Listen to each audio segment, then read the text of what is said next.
नमस्कार मंडळी.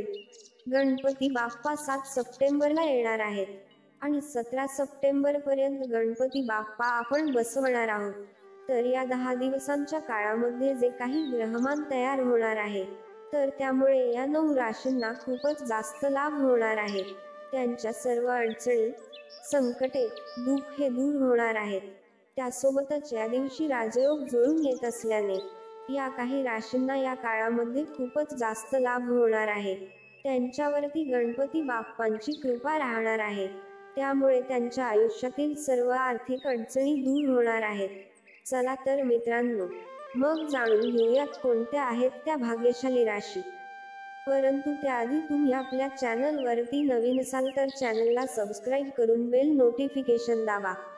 त्याचबरोबर कमेंट करा, गणपती बाप्पा मोरया, जेणेकरून गणपती बाप्पांचा आशीर्वाद तुमच्यावर सदैव राहील.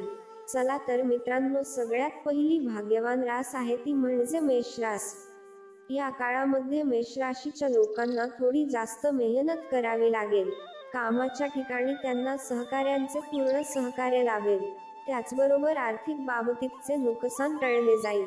नोकरीमध्ये त्यांचं प्रमोशन होऊ शकतं, पण यासाठी त्यांना थोडीशी मेहनत करावी लागेल. मात्र यांनी अनियमितता टाळण्याचा प्रयत्न करावा. कुठल्याही कामामध्ये त्यांनी सातत्य ठेवून जर प्रयत्न केले तर 100% त्यांना कामामध्ये यश मिळेल. त्याचबरोबर पुढची दुसरी भाग्यवान रास आहे ती म्हणजे वृषभ रास. वृषभ राशीच्या लोकांसाठी हा काळ कसा असणार आहे, तर खूपच जास्त फायदेशीर काळ त्यांना ठरणार आहे. अविवाहित लोकांसाठी हा काळ चांगलाच असणार आहे, कारण त्यांच्यासाठी काही चांगली स्थळ येणार आहेत. त्याचसोबत त्यांचं मनोबल सुद्धा उंचावणार आहे. शैक्षणिक क्षेत्रातील लोकांसाठी हा काळ शुभ ठरणार आहे. त्याचबरोबर गुंतवणूक करण्यापूर्वी थोडीफार सावधगिरी बाळगूनच त्यांनी काही निर्णय घ्यावा. कुटुंबामध्ये आनंदाचे वातावरण राहील. त्यानंतर आता वळूयात मिथुन राशीकडे. मिथुन राशीच्या लोकांना करिअरकडे पाहण्याचा नवीन दृष्टिकोन मिळू शकेल. प्रयत्नांची दखल घेतली जाईल. या काळात त्यांचा प्रभाव सगळ्या क्षेत्रांमध्ये वाढलेला दिसणार आहे. यासोबतच त्यांचे परिश्रम आणि संघर्ष हे त्यांना नक्कीच यश मिळवून देतील. कौटुंबिक किंवा कोणत्याही बाबतीत निर्णय घेण्यासाठी योग्य वेळ द्या आणि धीराने निर्णय घ्या. त्यानंतर पुढची रास आहे कर्क रास. कर्क राशीसाठी हा काळ नव्या संधी घेऊन येणारा ठरणार आहे. करिअरमध्ये सुद्धा त्यांना भरपूर यश मिळणार आहे. आर्थिक परिस्थितीमध्ये त्यांची सुधारणा झालेली दिसेल. उत्पन्न वाढण्याचे भरपूर असे मार्ग त्यांना या काळामध्ये मिळणार आहेत. म्हणजेच त्यांच्या उत्पन्नाच्या स्रोतांमध्ये या काळामध्ये वाढ झालेली दिसून येईल. जोडीदारासोबत त्यांचे नाते अजून घट्ट होईल. कुटुंब आणि मित्रांसोबत वेळ चांगला घालवाल. त्यासोबतच योग्य विचार करून कोणतीही समस्या सोडवू शकाल. त्यानंतर पुढची रास आहे सिंह रास. सिंह राशीच्या बाबतीत बोलायचे झाले तर आर्थिक नफा होईल, मात्र खर्चावर थोडं नियंत्रण ठेवावं लागेल. कुटुंबामध्ये सुखशांती नक्कीच येईल. जोडीदाराच्या नात्यामध्ये समजूतदारपणा आणि गोडवा टिकून राहील. त्यानंतर आहे कन्या रास. कन्या राशीसाठी सुवर्णसंधी घेऊन येणारा हा काळ म्हणावा लागेल. त्यांचा आत्मविश्वास बळकट होईल. करिअरमध्ये नवीन टप्प्यावर तुम्ही प्रवेश कराल. कठोर परिश्रम आणि संघर्षाचा परिणाम तुम्हाला नक्कीच यश मिळवून देईल.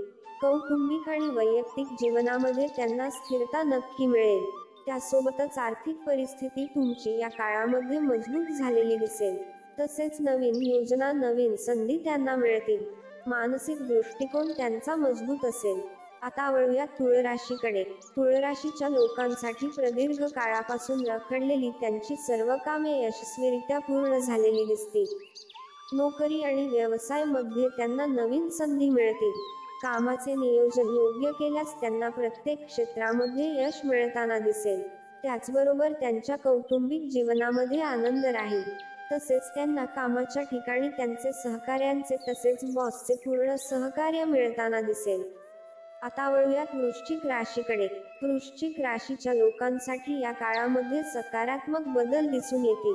आर्थिक स्थिती सुद्धा उत्तम राहील. प्रयत्नांना कष्टाची साथ नक्की मिळताना दिसेल. त्यासोबतच शारीरिक आणि मानसिक स्थिती उत्तम राहील. त्याचबरोबर कुटुंबामध्ये आनंदाचे वातावरण राहील. तसेच वृश्चिक राशीच्या लोकांना अचानक धनप्राप्ती होण्याचे योग देखील बनत आहेत. नोकरी करणाऱ्यांना त्यांच्या नोकरीमध्ये अपेक्षित यश प्राप्ती देखील होईल. त्यासोबत पगारवाढ आणि प्रमोशनचे योग देखील बनत आहेत. आता वळूया धनु राशीकडे. करिअर मध्ये सकारात्मक परिणाम धनु राशीच्या लोकांना या काळामध्ये दिसून येतील. कठोर परिश्रम आणि प्रयत्न यांचे अनुकूल परिणाम त्यांना मिळतील. त्यासोबतच नोकरीमध्ये वरिष्ठांशी आणि बॉसचे पूर्ण सहकार्य यांना मिळून त्यांचे नाते अधिक घट्ट होतील. व्यवसायामध्ये जर तुम्ही नवीन क्षेत्र शोधत असाल तर ही स्थिती चांगली आहे. काही गुंतवणूक करण्याचा विचार करत असाल तर ती सुद्धा तुम्ही या काळामध्ये नक्कीच करू शकता. कारण या काळामध्ये तसं करणं अतिशय उचित ठरेल. खर्चावर मात्र नियंत्रण ठेवावे लागेल. कौटुंबिक बाबतीत यासाठी अधिक काळ तुम्हाला द्यावा लागेल. त्याचबरोबर या काळामध्ये तुमची रखडलेली सर्व कामे यशस्वीरित्या मार्गी लागतील. त्याचबरोबर तुमची एखादी कोर्ट केस चालू असेल तर त्या बाबतीमध्ये देखील तुम्हाला यशप्राप्ती होईल. त्यानंतर पुढची आणि शेवटची रास आहे ती म्हणजे मकर रास. मकर राशीच्या लोकांना त्यांच्या जीवनामध्ये नवीन संधी मिळताना दिसतील. कारण हा काळ त्यांच्यासाठी खूप जास्त फायदेशीर असणार आहे. त्यासोबतच त्यांच्या करिअरसाठी स्पर्धात्मक काळ त्यांच्यासाठी ठरू शकतो. नवीन प्रोजेक्ट्स त्यांना मिळतील. तर मित्रांनो, या होत्या त्या राशी ज्यांना या 10 दिवसांच्या कालावधीमध्ये काही राजयोग येणार आहेत, ज्याचा फायदा या काही राशींना होणार आहे. त्यामुळे काही चांगले बदल या राशींच्या आयुष्यामध्ये घडणार आहेत.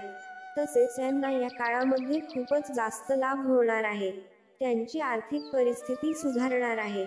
मित्रांनो, अशाच प्रकारच्या माहितीपूर्ण व्हिडिओसाठी आमच्या चॅनलला सबस्क्राईब करा आणि बेल आयकॉनवर सुद्धा क्लिक करा. म्हणजे आमच्या नवनवीन व्हिडिओचे नोटिफिकेशन तुम्हाला मिळत राहील. धन्यवाद.